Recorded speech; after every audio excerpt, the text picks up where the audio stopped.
Sa inyo, magtrabaho lang kayo, huwag nyo pakialaman yung tanim ng tao, ha? Diyan na naman kayo sa suha. Diyan nyo ikabit yung wire para manguha na naman kayo ng suha.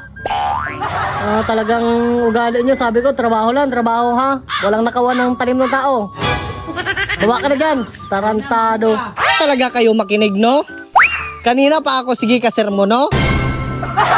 Sige pa rin talaga kayo kapanguha ng tanim ng tao?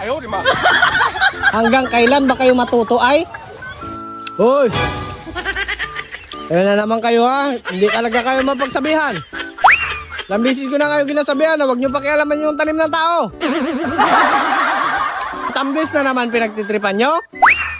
Ay, ayos-ayosin yung buhay nyo. Lapit-lapit ka naman sa kakao naman trip mo. Mag-ayos ka, ha? Akala mo, hindi ko alam yung ugali mo.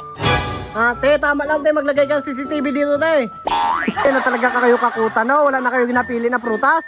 Pati sa risas, hindi napalampas. Grabe, naging na iya. Oh, ginapambutang pagid sa bag. Puro lang kayo merinda, hindi pa nga tapos ang trabaho. Sige, merinda na naman kayo.